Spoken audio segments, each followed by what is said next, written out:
lalaki patay matapos saksakin ng lasing sa Leyte.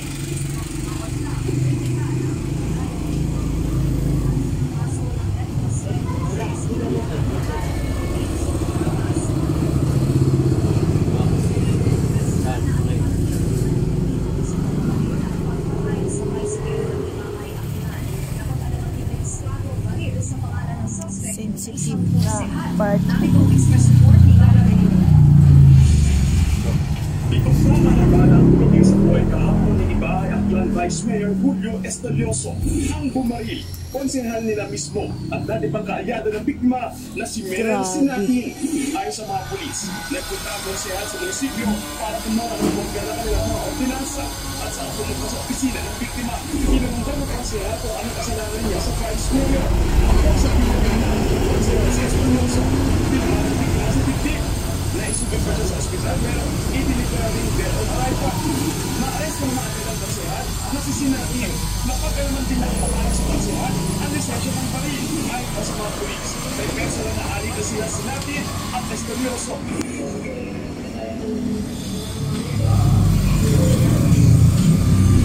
Sasampahan ng ibang murder si Sinatin. Sa mukha yun. Nagpaabot naman ang pagkikirapay sa pamilya ni Estalioso. Si Ibahay Mayor Miguel Miraflores.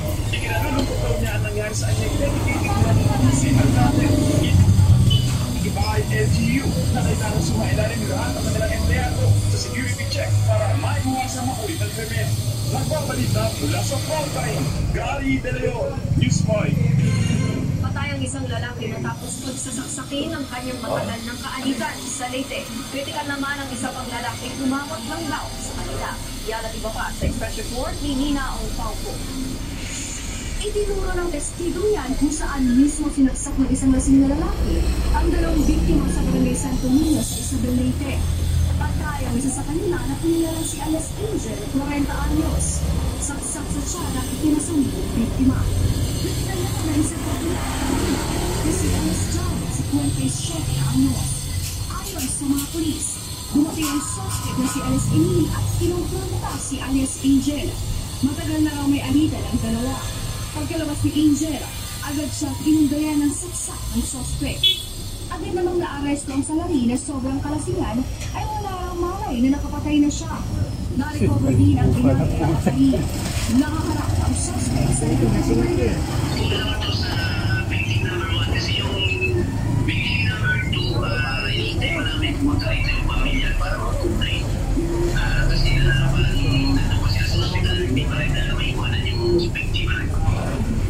Patay naman ang isang pulis sa Barangay Santa Cruz, San Jose Dinagat Islands. Kinilala ang biktima si Patrolman Ferry Jasso.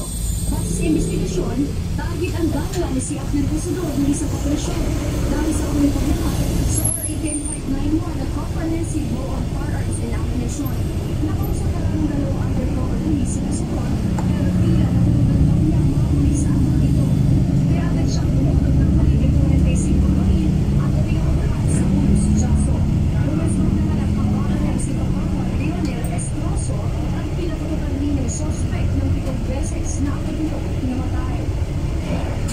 Sa Sambuanga City, tingwalat ng lalaking pinapaniwalaan sa course sa illegal na pagbibenta ng armas. Nagkasa ng violence operation ng NBI Zamboanga Peninsula na nagresulta sa pagkakaresto ni na alias Alfahad, Nomakim at Alberto. Nasabat sa mga suspect ang 4 na M4 rifle at 2 kalibre 45 baril. Matagal na raw minamamalan ang tatlo na posibleng bahagi ng mas malaking sindikato. Nasa custodia facility ng NBI dahil ang mga suspect ang inaalam pa kung sino ang kanilang supplier at kung saan dadali niya ang mga na-recover na baril. Nagbabalita mula sa frontline, Nina Ongpaupo, News 5. Hindi raw susuko ang Kamara sa kabila ng pag-archive ng Senado sa articles of impeachment laban kay Vice President Sara Duterte. Pero hindi pa raw nila alam ang susunod na hakbang. Sakaling ipasulungan ng Korte Suprema ang motion nila. At live mula sa City nasa frontline pa rin yan si JC Cosico. JC, ano bang sabi ng konstitusyon? Hindi pa tapos House boxing. Yun po yung sinabi ni House Prosecution Panel spokesperson Attorney Antonio Bukoy. Doon nga sa pag-archive ng Senate doon sa articles of impeachment na kay Vice President Sara Duterte. Meron pa daw kasing nakafile na motion for consideration ng Kamara ukol doon sa SC ruling appearing as unconstitutional. Ito ang impeachment complaint na sa Vice Bukoy. Mali ang desyonayan ng SC. Kung sakaling manindigan ang bote sa ruling ay susunod naman daw ang Kamara. Ayaw nilang pagmulan ng isang constitutional crisis. Kung i-reverse naman daw ng SC ang unang desisyon at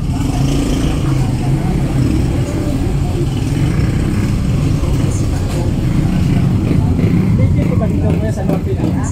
Bigit ko dito sa North Philippines. Itong boundary bigit ko. Anong kayo ito layo? Sa mga senador to revive or to take it out of archive.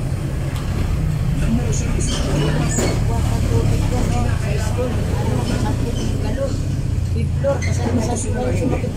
to reject. Saan? Oh, grabe. Bigat yung isang galon.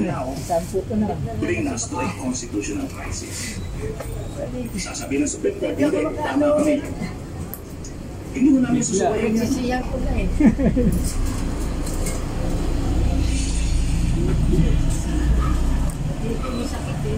may case sakali naman daw na manindigan ni SC sa kabilang ruling ay hindi pa naman masabi ni Deputy Speaker Garin yung next na hakbang ng Kamara sapagkat marami pa raw pwedeng mangyari sa ngayon. At doon naman sa mga nagsasabi na ito raw impeachment ay anti-Duterte ay kumalag po dyan sa Attorney Bukoy. Ito raw po ay hindi usapin ng politika kundi usapin ng pananagutan. DJC Cosimo. Tapos na at hindi na raw dapat pag-usapan pa ang impeachment case. Vice President Sara Duterte. Yan ang hihiniin din ako si Vice Mayor Jose Duterte matapos i-archive ng Senado ang kaso. Narito ang express report ni News 5 Mindanao correspondent Bril Montalvo. Nire-respeto raw ni Davao City Vice Mayor Baste Duterte ang mga kritiko ng kapatid niya si Vice President Sara Duterte. Pero tingin niya ang ugat ng pagpapa-impeach sa Vice Presidente. I'm going to say what I said before, and from the beginning, it's a political scheme. It's a smear campaign against the Vice President. Pero kung para sa mga Duterte ay paninira lang ang impeachment case, para sa mga nagsampa at nagsulong nito, paghahanap ito ng pananagutan sa aniyay kwestiyonar din pagkaso sa pondo ng bayan. Sabi naman ni Pangulong Bongbong Marcos, hindi naman napawalang sala si VP Sara sa pagdeklara ng Korte Suprema na unconstitutional ang impeachment case. The merits of the case were not examined by the Supreme Court. It has no bearing on the likeness and romance of the Kaparking na yung sasakyan. Hindi sa tumakbo. Yan, muling sinabi ng Pangulo na hindi siya pwedeng makialam sa Traffic usapin ng ano? impeachment. Sa balo. Ang motor lumulusot kayo.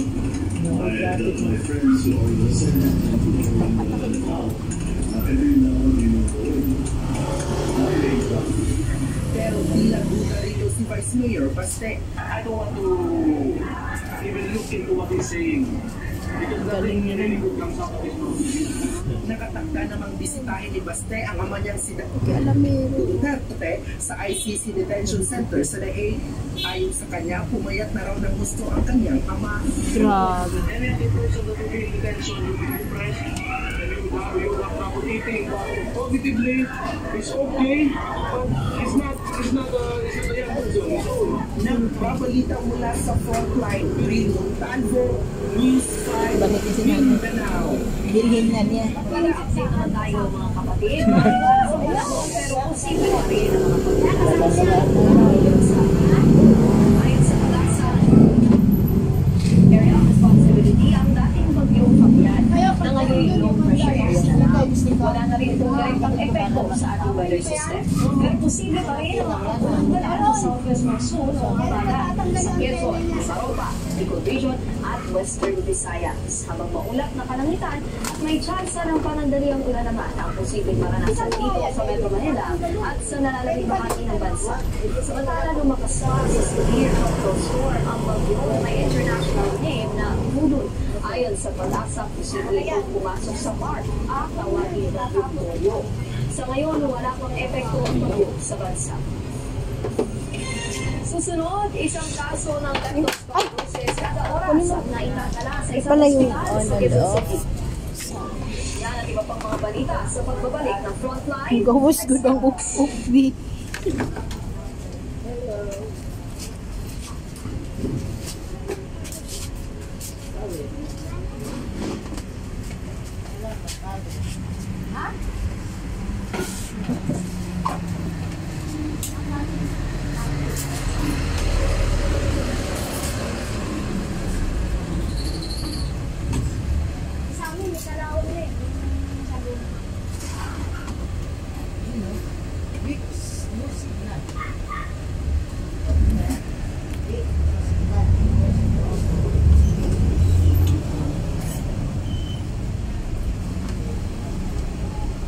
HMB and YBG. Build the cycle of strength. Discover beautiful hair like never before. Use cream. Katananay, sasabi. I mean, i-direct niya sa kasak, sa ano.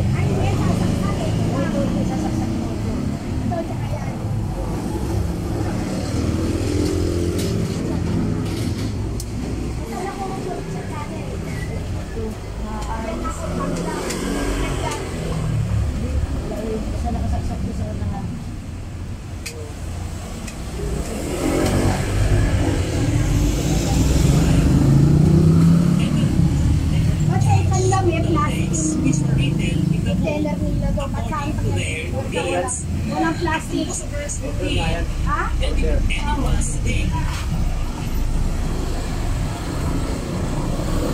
Walang ulam mo? Awa ka naman. Pansit ka rin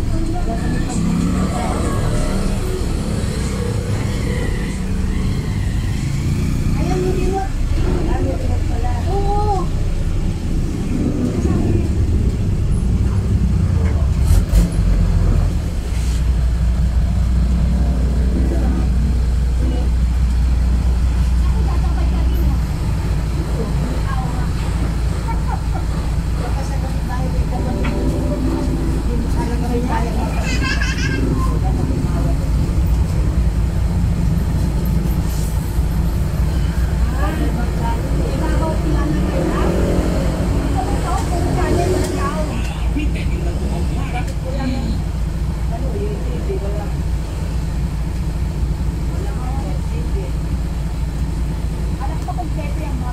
Hindi ka you'll be overworked. But that's okay. I understand that.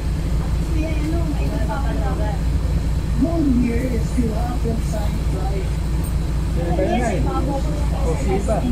And naman, I was fortunate enough I am able to do for inviting me to the gala event. Yes. Benta yan. Ibig na. Bawasan ng staff. Wala nang kambal yung malaki. Galing, no?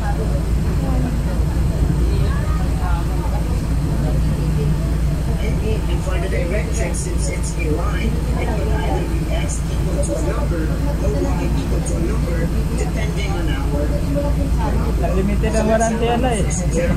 So now our first example, set given focus at 0, -3 and directrix at X equal to 3.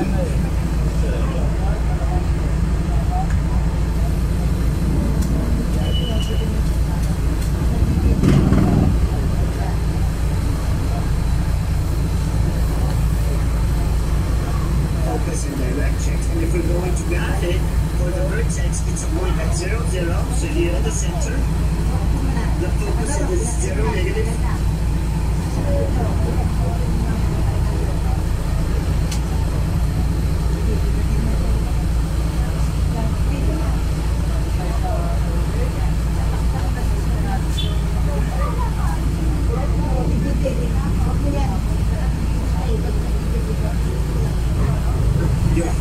So that means this parabola is going to open horizontally, which is specifically opening to the left side. And when the parabola is opening to the left side, we know that the p-value is going to be negative. So when we're writing the equation of this parabola,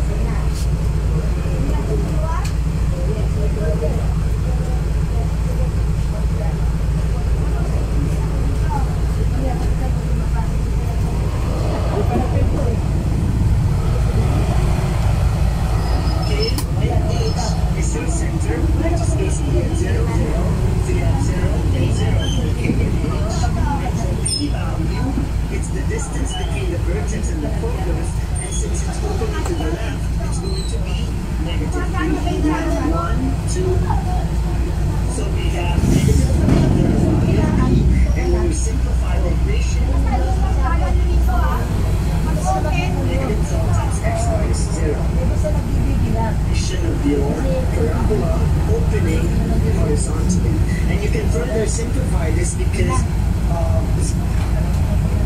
this into y squared equal to negative 12x as an equation of parabola. So these two equations will be the different versions of the parabola when it's opening from the point of origin.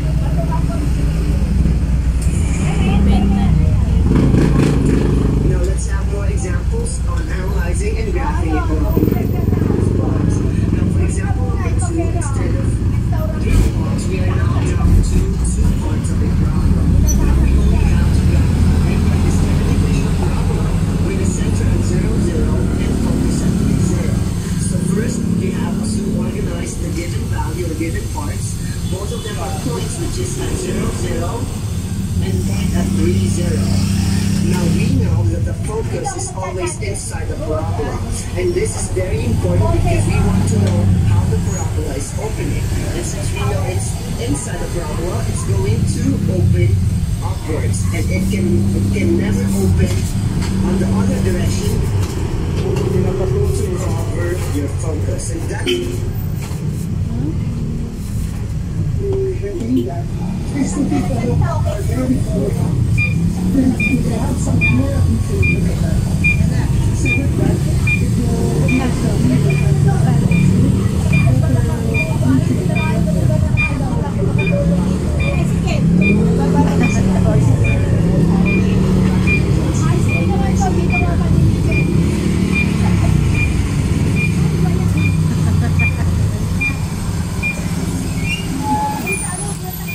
Bili na. Benta na. Bili na ni Nanay.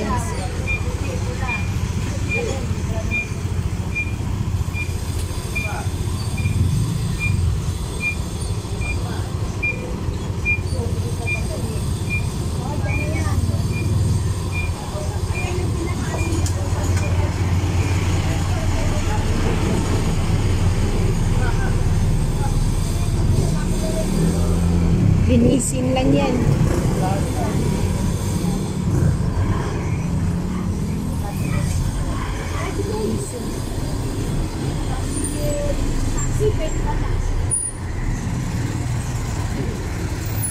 Taxi na na daw.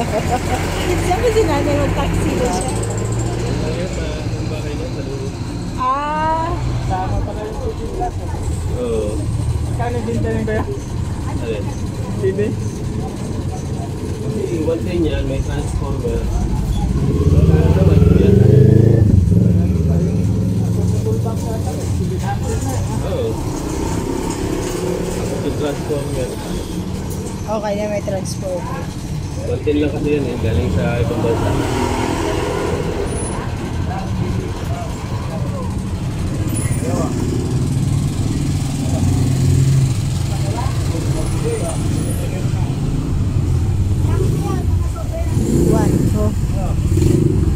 Yun na kasi may transformer kasama.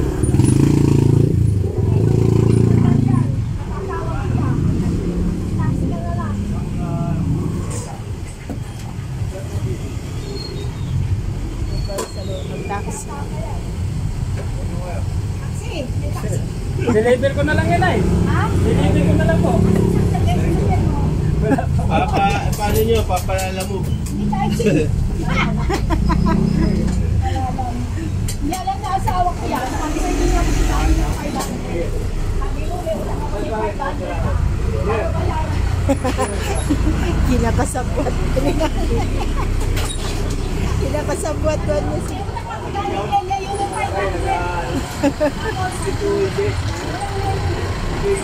Sabwa. Eh, yun ako nagbibiro. Wala nga akong pera, walang rito. Wala ka ng 500. Ngayon sabi niya, sige, pag kailan niya bigay, oo ka na lang. Tapos, sabi ko, kahit ka na iyo, bigyan ko na sa ano, sa katapusan. Sabi, oo, katapusan. Abot sa akin yun. Hindi ko Sa sa'yo. iyo? Hindi ko sa'yo. Hati. Ate, Hati. Sabi nga, huwag magawa sa'yo. Isang videos lang. ay sa akin doon ay. Yung taxi. Tawag mo na lang ako sa taxi. Taxi. Ayun pala, sige. Hati mo na lang. Dali mo na lang dun. Dali taxi mo. Patayo. Maloko si nanay. Ito na. Gaganda pa yung linisin lang yun. Yung ating ganyan DVD, nasaan na yun? Wala na.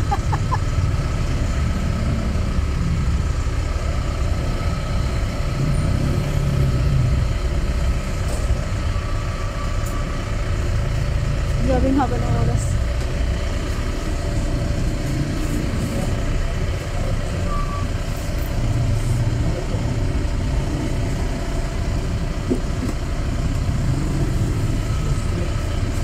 Binito siya.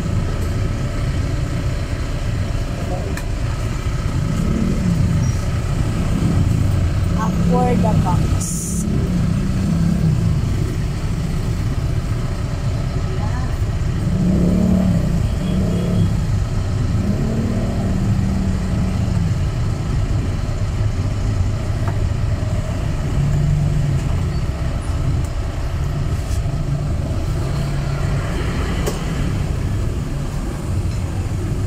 Ito ilagay pa natin.